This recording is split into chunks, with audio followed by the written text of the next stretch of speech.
Hello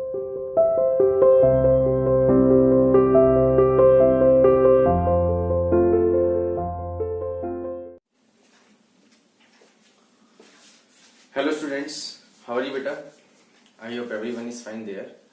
Today we are going to start the topic of electronic configuration of the fourth chapter of chemistry, that is structure of atom. अभी तक बेटा जो हमने topic पढ़ा है वो था इसका एक तो theories, atomic theory, Thomson model of atom, Rutherford model of atom, Niels Bohr's model of atom. उसके बाद मैंने आपको टॉपिक बताया इसके अंदर कि एटॉमिक नंबर क्या होता है, इलेक्ट्रॉन्स क्या होते हैं, प्रोटॉन्स क्या होते हैं, न्यूट्रॉन्स क्या होते हैं, मास नंबर क्या होता है, दोनों में रिलेशनशिप क्या होती है. अब उसके बाद जो हमारा टॉपिक आ रहा है that is electronic configuration. Electronic configuration, we have to know about the meaning of this topic. Electronic configuration होती क्या है? देखो, एटॉमिक नंबर जो होता है उसमें मोस्ट प्रोबेबली अगर हम बात करें किसी न्यूट्रल एटम की, तो एटॉमिक नंबर हमेशा किसके इक्वल होता है? Number of electron as well as number of proton in case of neutral atom. But अगर हम बात करें किसी चार्ज्ड एटम या कोई आयन की, then atomic number is always equal to number of proton. देखो, प्रोटॉन जो होते हैं they are present inside the nucleus, so we can not distribute the proton outside the nucleus. Means कि atom के अंदर जो वेरियस शेल्स प्रेजेंट होते हैं हम उसमें प्रोटॉन्स को डिस्ट्रीब्यूट नहीं कर सकते because they are present inside the nucleus. और किसमें यूज होते हैं? To find out the atomic mass of an atom. Now the term is electronic configuration, कि अगर हम इलेक्ट्रॉन्स को वेरियस सेल्स के अंदर डिवाइड कर रहे हैं उसी को बोलते हैं इलेक्ट्रॉनिक कॉन्फ़िगरेशन. डेफिनेशन क्या होती है? The distribution of the electrons in the various shells is called electronic configuration according to their energy levels.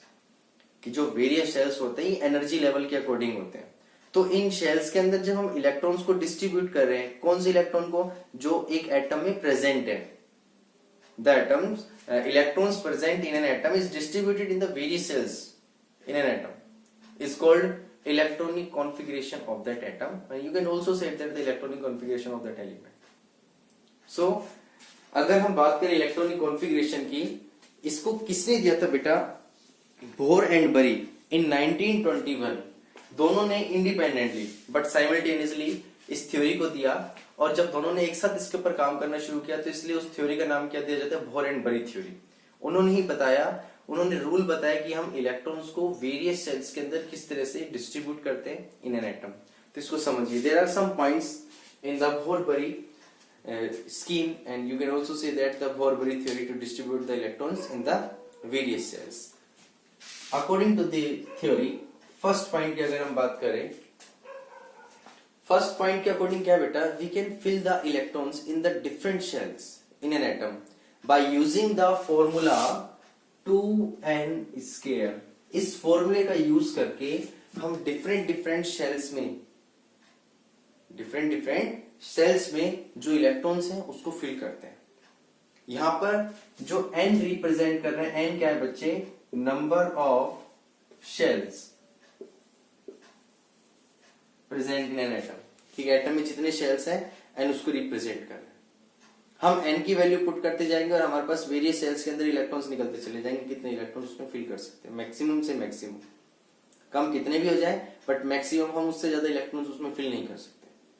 देखिए, फॉर फर्स्ट शेल n की वैल्यू पुट कर रहे हैं यहां पर 1, तो पुट करेंगे तो 1 के अंदर वैल्यू पुट करा हमने n की जगह पर 1 का स्क्वायर, तो 2 into 1 कितना आ गया? 2. Means we can fill only 2 electrons in the first shell, maximum 2 electrons. और आपको बताया था इस फर्स्ट सेल को क्या नाम दिया जाता है? It is also known as K shell. We can fill maximum 2 electrons in the first cell. हाँ, 2 से कम बेशक भर सकते हैं बट 2 से ज्यादा नहीं भर सकते. Second, for the second cell, put the value of n is 2. क्योंकि जो शेल यूज कर रहे हैं वही n की वैल्यू होगी. इस फॉर्मूले में पुट कीजिए 2 into 2 का स्क्वायर कितना हो गई? 2 into 4 that is equal to 8. Means we can fill maximum 8 electrons in the second shell. क्या नाम है उस सेल का? L shell. ये एमसीक्यूज क्वेश्चन बढ़ेंगे बच्चे, ध्यान रखना इस चीज का कि के शेल में मैक्सिमम कितने इलेक्ट्रॉन आ सकते हैं, एल शेल में कितने आ सकते हैं, इस फॉर्मूले का यूज करके आप निकाल सकते हैं। थर्ड सेल की अगर हम बात करें तो एन की वैल्यू क्या पुट करेंगे, 3 का स्क्वायर 9 मीन्स 9 टू जा 18। किसमें, एम शेल के अंदर हम मैक्सिमम से मैक्सिमम 18 इलेक्ट्रॉन्स फिल कर सकते हैं, उससे कम इलेक्ट्रॉन फिल नहीं कर सकते कभी भी।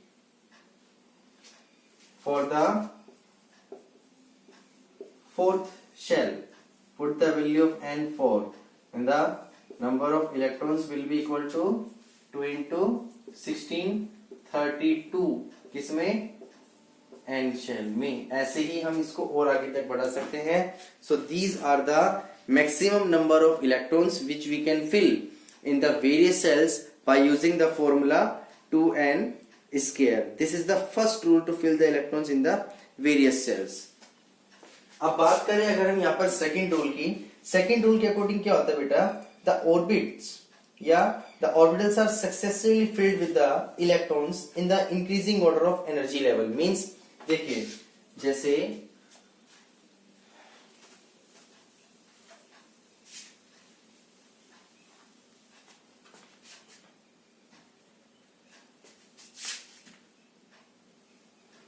ये हमारे पास हो गया न्यूक्लियस जिसमें प्रोटॉन और न्यूट्रॉन प्रेजेंट है। ये first shell, second shell, third shell, fourth shell. K L M N या सिंपली 1 2 3 और 4। ये जितने भी इलेक्ट्रॉन्स फिल करते हैं इनको एनर्जी लेवल के अकॉर्डिंग फिल करते हैं बेटा। जो शेल न्यूक्लियस के बिल्कुल पास है इसकी एनर्जी लेवल कम होता है, इसकी एनर्जी कम होती है, तो सबसे पहले इलेक्ट्रॉन्स हमेशा इसमें फिल किया जाता है। इसके बाद इसकी एनर्जी इससे ज्यादा है तो जो नेक्स्ट इलेक्ट्रॉन आएगा वो इसके अंदर फिल करते हैं अकॉर्डिंग टू द फॉर्मूला। उसके बाद एनर्जी लेवल आया ये, इसकी एनर्जी इनसे भी ज्यादा है तो उसके बाद फिर थर्ड का नंबर आएगा, लास्ट में फिर किसका नंबर आएगा, फोर्थ का। ऐसे जैसे जितने एटॉमिक नंबर होते हैं उसी के अकॉर्डिंग सेल्स में इंक्रीज होते हैं। Then we can say that the electrons are filled in the different orbited different shells according to their energy levels। जिस सेल की एनर्जी कम है उसमें सबसे पहले इलेक्ट्रॉन फिल होगा, जिसकी एनर्जी ज्यादा है उसके अंदर इलेक्ट्रॉन्स बाद में फिल होगा। Is it clear? चलिए बात करते हैं इसके थर्ड पार्ट की। द आउटर मोस्ट ऑर्बिट या जिसको हम सेल कह सकते हैं, have a maximum number of 8 electrons and the next inner to the outermost cell can have maximum 18 electrons। means ये जो आउटर मोस्ट सेल है किसी भी एटम का, कोई भी आपको कोई पर्टिकुलर एटम दे रखा है और उसका जो आउटर मोस्ट सेल है बेटा उसमें हम मैक्सिमम से मैक्सिमम कितने इलेक्ट्रॉन फिल कर सकते हैं, 8 इलेक्ट्रॉन्स। और next to outermost shell इसके अंदर मैक्सिमम कितने कर सकते हैं, 18 electrons. This is the rule. ये आपको याद रखना, इसको बोलते हैं ऑक्टेट रूल। क्या बोलते हैं, ऑक्टेट रूल। बहुत काम की चीज है, इसको ध्यान से समझना बेटा। We can fill, क्वेश्चन में बनता है MCQs या fill in the blanks, how many electrons we can fill, maximum electrons we can fill in the last cell या in the outermost cell। Last shell में या outermost cell में हम maximum से मैक्सिमम कितने इलेक्ट्रॉन फिल कर सकते हैं, तो आपका आंसर क्या होना चाहिए, 8। और इनर मोस्ट सेल मींस इसको बोल देते हैं next to outermost shell या पेनल्टीमेट सेल, इसमें कितने फिल कर सकते हैं हम, मैक्सिमम इसमें 8 इलेक्ट्रॉन्स फिल कर सकते हैं। अब बात करते हैं इसके थर्ड पॉइंट की। Means the second last cell of an atom cannot have more than 18 electrons। this is the penultimate cell। इसमें हम 18 इलेक्ट्रॉन से ज्यादा इलेक्ट्रॉन फिल नहीं कर सकते। अब अगर बात करें हम अगले रूल की, 3 रूल हमने पढ़े यहाँ पर। वो रूल क्या कहता है, देखो ऐसा जरूरी नहीं है कि जब तक ये शेल या ये शेल, मतलब कि जो पहला शेल है अगर वो कंप्लीटली फिल नहीं होगा तो इलेक्ट्रॉन नेक्स्ट में जाएगा ही नहीं। It is not necessary. Means कि पहले जो एनर्जी लेवल आ रहा है या जो शेल आ रहा है पहले वो कंप्लीटली फिल होगा तभी हम दूसरे में जाएंगे, ऐसा जरूरी नहीं है। पहला शेल अगर हमारा इनकम्प्लीट है, ऐसा नहीं बिल्कुल भी नहीं हमने इलेक्ट्रॉन फिल किए, इनकम्प्लीट फिल है, फिर भी हम नेक्स्ट सेल के अंदर इलेक्ट्रॉन्स को ट्रांसफर कर सकते हैं। देखो एक इलेक्ट्रॉनिक कॉन्फ़िगरेशन अगर हम यहाँ पर एग्जांपल लेते हैं कैल्शियम का, एटॉमिक नंबर कितना होता है इसका, 20। कितना होता है, 20। अगर हम इसकी इलेक्ट्रॉनिक कॉन्फ़िगरेशन करें तो कितनी होगी, 2 8 8 2। This is the electronic configuration of calcium. पहले वाले के अंदर हमने 2 इलेक्ट्रॉन्स फिल करे, सेकंड में मैक्सिमम 2 आ सकते हैं, थर्ड में मैक्सिमम कितने आ सकते हैं 18, but we can not fill 18 electrons. हमने इसमें कितने इलेक्ट्रॉन फिल करे, सिर्फ 8 इलेक्ट्रॉन्स फिल करे हैं, और उसके बाद कितने इलेक्ट्रॉन फिल करे लास्ट में हम 2 इलेक्ट्रॉन्स। तो ये एक रूल बनता है। इस रूल के अकॉर्डिंग क्या होता है बेटा, मींस जैसे the outermost shell can not hold more than 2 electrons and the penultimate shell can not hold more than 8 electrons unless the preceding inner shells is completely filled according to the 2n scale. Means outermost shell जो है ये 2 से ज्यादा electrons fill नहीं कर सकता अगर penultimate shell के पास 8 इलेक्ट्रॉन्स है। और दूसरी कंडीशन, पहले वाले जो 2 शेल है वो कंप्लीटली फिल है, के शेल एल शेल, अगर ये कंप्लीटली फिल है और पेनल्टीमेट के पास कितने शेल इलेक्ट्रॉन्स है 8 इलेक्ट्रॉन्स है, तो आउटरमोस्ट सेल के अंदर हम 2 से ज्यादा इलेक्ट्रॉन फिल नहीं कर सकते। Is it clear? This is the fourth rule to fill the electrons in the various sales.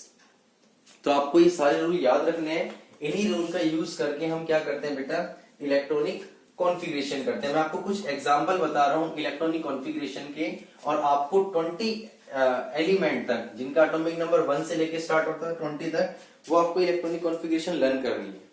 देखिए पहले अगर हम बात करें यहाँ पर हाइड्रोजन। हाइड्रोजन एक ऐसा एलिमेंट है बच्चे जिसका एटॉमिक नंबर कितना होता है 1। कितना होता है 1। तो यही एक ऐसा एलिमेंट है जिसके लास्ट सेल के अंदर सिर्फ 1 इलेक्ट्रॉन्स फिल होता है, क्योंकि वो सिर्फ एक ही शेल है। और हीलियम एक ऐसा एलिमेंट है जिसके पास सिर्फ एक शेल है, और वो किससे इलेक्ट्रॉन फिल है, लगभग पूरे 2 इलेक्ट्रॉन्स है, फिर भी स्टेबल है। ये अभी जो आगे टॉपिक पढ़ाऊंगा उसमें आएगा क्वेश्चन। मैंने आपको बताया मैक्सिमम 2 इलेक्ट्रॉन्स फिल होते हैं लास्ट सेल में, सॉरी 8 इलेक्ट्रॉन, जिसको हम ऑक्टेट रूल बोलते हैं। जिसके लास्ट सेल में सिर्फ 2 इलेक्ट्रॉन्स फिल होते हैं उसको क्या बोल देते हैं हम, डुप्लेट। क्या बोलते हैं, डुप्लेट। लास्ट सेल में 8 है तो ऑक्टेट, 2 है तो डुप्लेट, फिर भी स्टेबल है। स्टेबिलिटी कंडीशन बताऊंगा आगे कैसे होते हैं। यहां तक समझ में आया? तो ये इलेक्ट्रॉनिक कॉन्फ़िगरेशन आपको याद करनी है। जैसे हम बात करें सोडियम की, एटॉमिक नंबर होता है इसका 11। इलेक्ट्रॉनिक कॉन्फ़िगरेशन क्या होगी, ये मैंने बनाया इसका न्यूक्लियस। ये फर्स्ट सेल में कितने इलेक्ट्रॉन्स आ सकते हैं, मैक्सिमम 2। उसके बाद 1 2 3 4 5 6 7 8। सेकेंड सेल में मैक्सिमम 8 इलेक्ट्रॉन्स आ सकते हैं। अब कितने हो गए टोटल, 2 और 8 10 हो गए, कितने बच गए 1। तो अब जो थर्ड सेल आएगा उसमें सिर्फ कितने इलेक्ट्रॉन आ सकते हैं, 1 इलेक्ट्रॉन। मैंने बताया था मैक्सिमम 8 इलेक्ट्रॉन फिल कर सकते, उससे कम से कितना ही कर लो लास्ट सेल के अंदर। तो यहां पर देखो लास्ट सेल में 1 इलेक्ट्रॉन बचा तो हमने एसटीज फिल कर दिया। इसकी इलेक्ट्रॉनिक कॉन्फ़िगरेशन क्या होगी, 2 8 और 1।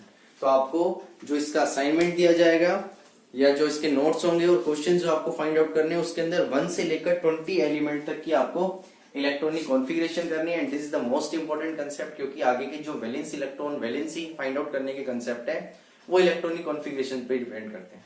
क्लियर? सो थैंक यू बच्चे, God bless you, stay home stay safe. और sorry one more point is that आपकी जो भी ऑनलाइन क्लासेस होगी बेटा, या जो भी आपका टेस्ट होगा किसी भी सब्जेक्ट का, उसका टाइमिंग एक तो सेम रहेगा जो पहले टाइमिंग होता था टेस्ट का। दूसरा, ऑनलाइन क्लासेस का लिंक अब व्हाट्सएप के ऊपर नहीं आएगा। आपकी जो भी ऑनलाइन क्लास होगी उसका लिंक सिर्फ आपके जो क्लासरूम ऐप आपकी बनाई गई है अभी, स्कूल ऐप जो है, उसी के अंदर क्लास वर्क की उस कॉलम के अंदर आपको लिंक मिलेगा, ऑनलाइन क्लास का भी और टेस्ट का भी। तो अब टाइम टू टाइम अपनी क्लासेस को चेक कीजिए, स्कूल ऐप को चेक कीजिए, गूगल क्लासरूम व्हाट्सएप सब खत्म कर दो। अब जो भी वर्क आ रहा है आपका सारा का सारा स्कूल ऐप के ऊपर आ रहा है। टाइम टू टाइम अपने नोटिफिकेशंस को चेक कीजिए, स्कूल ऐप के अंदर जो आ रहे हैं कि आपको क्या इन्फॉर्मेशन मिल रही है। और आपकी कोई भी क्लास अगर मिस होती है इसके लिए रिस्पॉन्सिबल आप हैं, कोई टीचर इसके लिए रिस्पॉन्सिबल नहीं होगा कि हम लोग आपको बार बार कॉल कर करके बोले कि बेटा आज लाइव क्लास है, आज आपका टेस्ट है। This is not our responsibility, this is your responsibility कि आप टाइम टू टाइम उसको चेक करो कि आपका वर्क क्या दिया गया है या आपकी कोई क्लास किस टाइम लग रही है। क्लियर? ओके बेटा, टेक केयर।